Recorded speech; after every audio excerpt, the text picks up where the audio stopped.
কাঁঠালের এই ভরা মৌসুমে কচি কাঁঠালের আজকের এই রেসিপিটি যারা এখন পর্যন্ত বাসায় একবারও ট্রাই করেননি, রেসিপিটি দেখার পর একবার ট্রাই করে দেখবেন। খুব সহজেই তৈরি করা যায় এই রেসিপিটি এবং খেতে কিন্তু বেশ মজার হয়। তো চলুন কথা না বাড়িয়ে রেসিপিটি শুরু করা যাক। প্রথমে একটি কচি কাঁঠালকে মাঝ বরাবর কেটে কাঁঠালের যে চামড়াটা আছে খুব ভালোভাবে পরিষ্কার করে নিতে হবে। চামড়াগুলো খুব ভালোভাবে পরিষ্কার করা হয়ে গেলে লম্বা লম্বি পিস করে কেটে নিতে হবে। তারপর লম্বা লম্বি পিসগুলোকে এইভাবে চৌকা করে কেটে নিতে হবে। বুঝার সুবিধার্থে আমি খুব ক্লোজলি দেখিয়ে দিলাম। সবগুলো পিস কেটে নেওয়া হয়ে গেলে একে একে সবগুলো পিস পরিষ্কার পানির মধ্যে দিয়ে খুব ভালোভাবে পরিষ্কার করে ধুয়ে একটি কড়াইয়ের মধ্যে তুলে নিতে হবে। এবার কড়াইটাকে চুলার মধ্যে বসিয়ে চুলার ফ্লেমটা অন করে ফ্লেমটাকে লো মিডিয়ামে রেখে এক এক করে সব ধরনের মশলা দিয়ে দিতে হবে। দিয়ে দিয়েছি 1 চা চামচ হলুদ গুঁড়া, স্বাদ মতো লবণ, 1 চা চামচ মরিচ গুঁড়া, 1 চা চামচ মশলা গুঁড়া। মশলা গুঁড়া মানে এখানে আমি 1 চা চামচ জিরার গুঁড়া দিয়েছিলাম। এবার দিয়ে দিব পরিমাণ মতো পেঁয়াজ কুচি ও পরিমাণ মতো রসুন কুচি।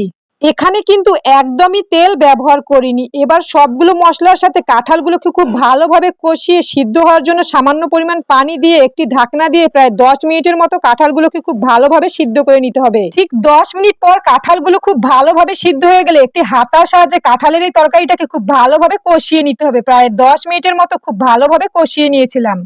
খুব ভালোভাবে সিদ্ধ হওয়ার কারণে তরকারির কালার অনেকটাই পরিবর্তন হয়ে গেছে। এবার একটি হাতার সাহায্যে তরকারিটাকে খুব ভালোভাবে ঘুটিয়ে নিতে হবে।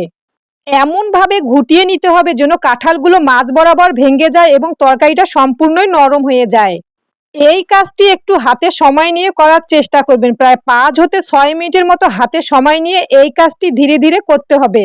অনেক ধরনের কাঁঠাল আছে বিচি একদমই সিদ্ধ হতে চায় না। এরকম কাঁঠাল হলে বিচিগুলো তরকারি হতে তুলে ফেলে দিবেন। একদমই পারফেক্ট ভাবে ঘুটানো হয়ে গেলে অন্যদিকে একটি কড়াইয়ে পর্যাপ্ত পরিমাণ সয়াবিন তেল দিয়ে গরম তেলের মধ্যে দিয়ে দেব 5 ফোড়ন ও আস্ত ধনিয়া। এবার 5-6টি শুকনো মরিচ মাঝ বরাবর কেটে দিয়ে দিয়েছি। আপনারা যারা ঝাল পছন্দ করেন তারা অবশ্যই শুকনো মরিচের সাথে কাঁচা মরিচ দেওয়ার চেষ্টা করবেন। খুব ভালোভাবে 5 ফোড়ন, ধনিয়া ও শুকনো মরিচগুলোকে প্রায় 1 মিনিটের মতো ভেজে নিয়ে দিতে হবে পর্যাপ্ত পরিমাণ পেঁয়াজ ও রসুন কুচি।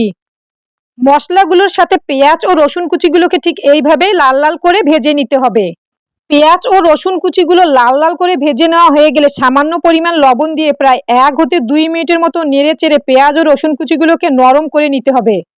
প্রায় 2 মিনিটের মতো নেড়ে চেড়ে পেঁয়াজ ও রসুন কুচিগুলোকে নরম করে নিয়েছিলাম। পেঁয়াজ ও রসুন কুচিগুলো নরম হয়ে গেলে দিয়ে দিব সিদ্ধ করে রাখা কাঁঠালের তরকারি। ঠিক এই পর্যায়ে আমি যে কাজটি করলাম এটাকে বলে তরকারির ফোড়ন অথবা তরকারির বাগার দেওয়া।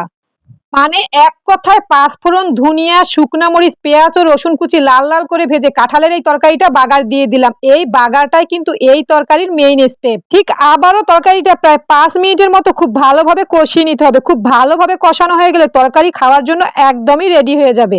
ঠিক এই পর্যায়ে লবণ চেক করে নিয়েছিলাম। লবণ কম হয় সামান্য পরিমাণ লবণ দিয়ে দিলাম।